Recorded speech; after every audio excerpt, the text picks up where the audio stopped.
ముఖ్యంగా నవరాత్రులప్పుడు సోషల్ మీడియాలో ఒక కొత్త ట్రెండ్ బాగా కనిపిస్తోంది. అవును, ఆ దేవత అవతారాల గురించి కదా. అవును, సరిగ్గా అదే.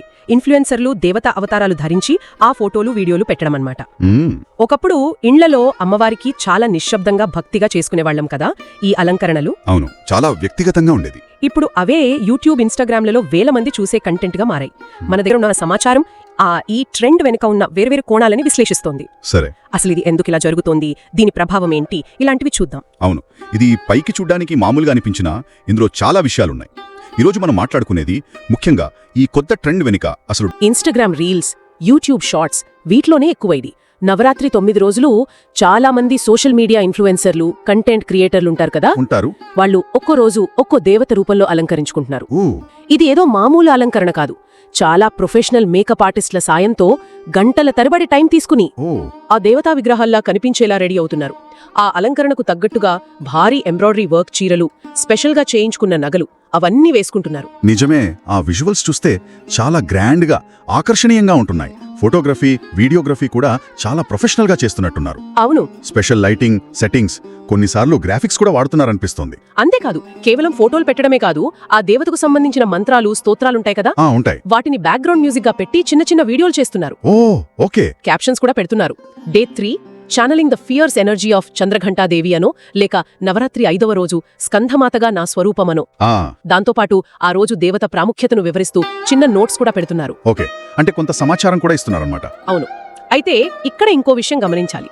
ఇది కేవలం ఒకరిద్దరితో ఆగలేదు. చాలా ఛానల్స్ లో దాదాపు ఒకేలాంటి పద్ధతి కనిపిస్తోంది. అంటే ఎలా? ఒకే రకం పోజులివ్వడం, ఒకే రకం ఎడిటింగ్ స్టైల్స్, కొన్నిసార్లు ఒకే బ్యాక్గ్రౌండ్ మ్యూజిక్ కూడా వాడుతున్నారు. చూస్తుంటే ఒకరిని చూసి ఇంకొకరు చేస్తున్నారా, లేక ఇది ఒక స్టాండర్డ్ ఫార్మాట్ లాగా అయిపోయిందా అనిపిస్తోంది. ఇది ఆసక్తికరమైన పాయింటే. మామూలుగా ఏదైనా ట్రెండ్ వైరల్ అయితే ఇలా అనుకరించడం సహజమే కదా. అవును, కానీ మతపరమైన, సాంస్కృతిక విషయాల్లో ఇలాంటి అనుకరణ జరిగినప్పుడు దాని వెనుక ఉద్దేశం ఏంటి అనే ప్రశ్న వస్తుంది. కరెక్ట్. ఇక్కడ మనం చూడాల్సింది, ఇంత అద్భుతమైన అలంకరణ, ఈ ప్రదర్శన వెనుక అసలు మోటివేషన్ ఏంటి? ఇది నిజంగా దేవతపై ఉన్న భక్తితో చేస్తున్నారా, లేక డిజిటల్ ప్రపంచంలో పాపులర్ అవ్వడానికి, వేరే వాళ్ళతో పోటీ పడ్డానికి, ఫాలోవర్స్ ని పెంచుకోవడానికి చేస్తున్న ప్రయత్నమా? ఖచ్చితంగా. ఎందుకంటే మన సంప్రదాయంలో భక్తి అనేది చాలా పర్సనల్ విషయం కదా. అవును, ఇంత ఆర్భాటంగా ప్రదర్శనలా ఉండదు సాధారణంగా. పూజగదిలో అమ్మవారికి అలంకారం చేయడం వేరు, అదే అలంకారాన్ని వేల మంది చూసేలా లైక్ల కోసం, కామెంట్ల కోసం పెట్టడం వేరు. నిజమే. ఈ క్రమంలో పండుగ యొక్క అసలైన భావం, ఆ లోతైన భక్తి ఫీలింగ్ ఎక్కడో తగ్గిపోతుందా అనే డౌట్ వస్తుంది. అంటే అలంకరణ మీద, ప్రదర్శన మీద ఫోకస్ పెరిగే కొద్దీ పండుగ ఆత్మ కొంచెం పక్కకు వెళ్తోందా? ఇది చాలా కీలకమైన ప్రశ్న. ఎందుకంటే ఇక్కడ పర్ఫార్మేటివ్ డివోషన్ అంటారే, ఆ కాన్సెప్ట్ కనిపిస్తోంది. అంటే భక్తిని ఫీల్ అవ్వడం కంటే భక్తిని ప్రదర్శించడం ముఖ్యమైపోతోందన్నమాట.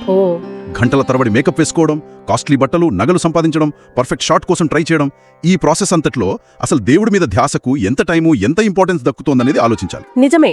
ఫోకస్ దేవత నుంచి వ్యక్తి మీదకు షిఫ్ట్ అవుతోందనిపిస్తోంది. దానికి తోడు ఇంకో ఆందోళన కూడా ఉంది.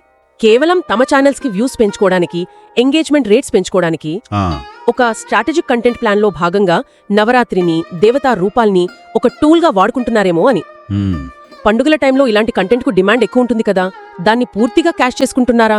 ఈ అనుమానానికి బలం చేకూర్చే కొన్ని విషయాలు కూడా కనిపిస్తున్నాయి. మరి అవేంటి? ఈ పోస్టులను, వీడియోలను కొంచెం జాగ్రత్తగా చూస్తే కేవలం అలంకరణ, దేవత గురించి కాదు, వాటితో పాటు చాలా స్మార్ట్ గా బ్రాండ్ ప్రమోషన్లు కూడా ఉంటున్నాయి. ఓ నిజమా? అవును.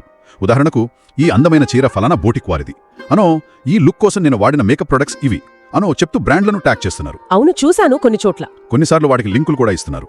కొన్ని పోస్టులు అయితే డైరెక్ట్ గా స్పాన్సర్డ్ లేదా కొలాబరేషన్ అని కూడా రాసి ఉంటుంది. అంటే ఒకవైపు పవిత్రంగా చూసే దేవతా రూపం, మరోవైపు దానికి సంబంధించిన వస్తువుల అమ్మకం, ప్రచారం. ఇది కొంచెం సున్నితమైన విషయం కదా. అవును, చాలా.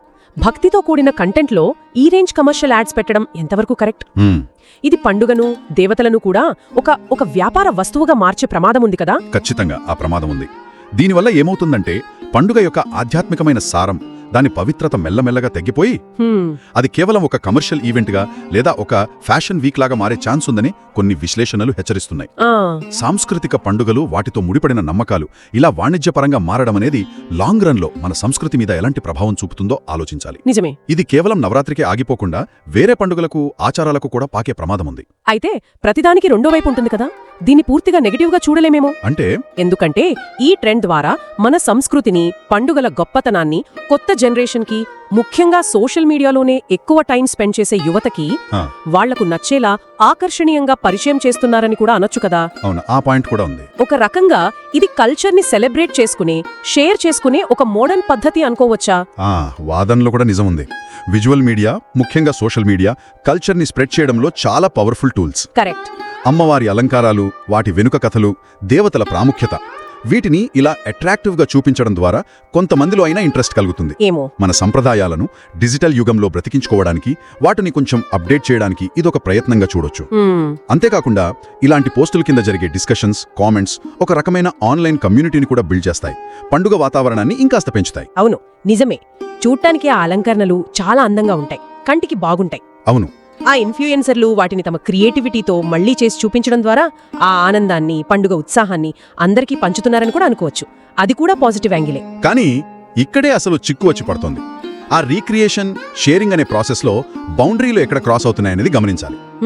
కేవలం అందరి అటెన్షన్ గ్రాబ్ చేయాలనే తాపత్రయం, నేనే బెస్ట్గా చేశాను అని ప్రూవ్ చేసుకోవాలనే పోటీతత్వం పెరిగినప్పుడు ఆ ప్రయత్నం న్యాచురాలిటీ కోల్పోయి ఆర్టిఫిషియల్గా మారే ప్రమాదం ఉంది. భక్తి ప్లేస్లో ప్రదర్శన, అహంకారం వచ్చేస్తే దాని అసలు విలువ పోతుంది. అంటే ఇంటెన్షన్ మంచిదే అయినా అది బయటకొచ్చే విధానం వల్ల తేడా వస్తుందన్నమాట. అవును. ఆ ప్రదర్శనలో వినయం లేనప్పుడు, కేవలం బయటి అందం మీదనే మొత్తం ఫోకస్ పెట్టినప్పుడు అది పండుగ యొక్క గాంభీర్యాన్ని, ఆ స్పిరిచువల్ డెప్త్ ని తగ్గించేస్తుందేమో. ఖచ్చితంగా. ఇన్ఫ్లుయెన్సర్ గేజ్ అని ఇంకో కాన్సెప్ట్ కూడా చూడాలి. అదెలా? అంటే ప్రతిదాన్ని లైక్స్, షేర్లు, ఫాలోవర్స్ ఈ యాంగిల్ నుంచి చూడటం. ఓకే. ఈ దృష్టితో పవిత్రమైన సంప్రదాయాలను చూసినప్పుడు వాటి మీనింగ్ మారిపోయే అవకాశం ఉంది. ఉదాహరణకు ఒక దేవత ఉగ్ర రూపాన్ని చూపిస్తున్నారనుకోండి, దాని వెనుకున్న ఫిలాసఫీని పట్టించుకోకుండా కేవలం ఆ ఫియర్స్ లుక్ మీద, అది ఫోటోలకు ఎంత బాగుంటుంది అనే దాని మీద ఫోకస్ పెడితే అది ఆ దేవతను, ఆ సంప్రదాయాన్ని గౌరవించినట్టే అవుతుంది. అందుకే ప్రదర్శనలో రెస్పెక్ట్, అండర్స్టాండింగ్ చాలా ముఖ్యం. కాబట్టి ఇక్కడ బ్యాలెన్స్, సమతుల్యత చాలా కీలకమని అర్థమవుతుంది. అవును. క్రియేటివిటీకి, ఫ్యాషన్కు, టెక్నాలజీ వాడుకోవడానికి అపోజిషన్ లేదు. కానీ వాటిని భక్తితో, సంప్రదాయానికి ఇవ్వాల్సిన గౌరవంతో ఎలా బ్యాలెన్స్ చేయాలి అన్నదే అసలైన ఛాలెంజ్. ఆ సున్నితమైన గీతను చెరిపేయకూడదు, జాగ్రత్త పడాలి. నిజమే. ఫ్యాషన్ ఉండొచ్చు, తప్పు లేదు. కానీ అది భక్తిని డామినేట్ చేయకూడదు, దాన్ని అగౌరవపరచకూడదు. అవును. ఆ బ్యాలెన్స్ సాధించడమే కష్టం. ఎందుకంటే అది వాళ్ళ విచక్షణ మీద, వాళ్ళ ఉద్దేశాల మీద ఆధారపడి ఉంటుంది.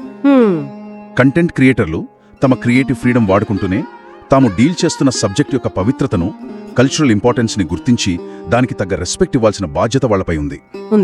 లేకపోతే మంచి ఉద్దేశంతో మొదలుపెట్టినా సరే అది జస్ట్ ఒక సూపర్ఫిషియల్ ఫ్యాషన్ స్టేట్మెంట్గా మారిపోయి అసలు స్ఫూర్తిని దెబ్బతీసేస్తుంది.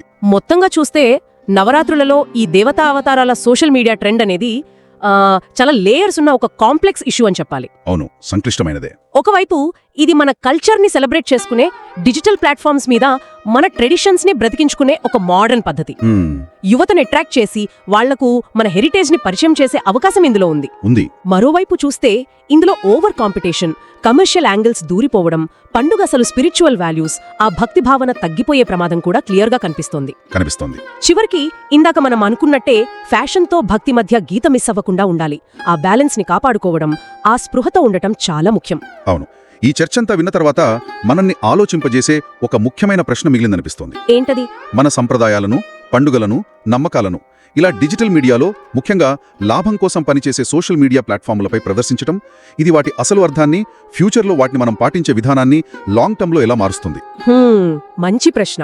పర్సనల్ ఎక్స్ప్రెషన్ అంటే మనల్ని మనం వ్యక్తపరుచుకునే స్వేచ్ఛకు, పవిత్రంగా భావించే సంప్రదాయాల గౌరవానికి మధ్య ఆ సరిహద్దులను ఎక్కడ గీయాలి? ఎక్కడ క్రియేటివిటీ ఆగి, ఎక్కడ సంప్రదాయానికి ఇవ్వాల్సిన మర్యాద మొదలవ్వాలి? ఇది ఈ డిజిటల్ యుగంలో మనం ఇంకా లోతుగా ఆలోచించాల్సిన విషయం అనిపిస్తోంది.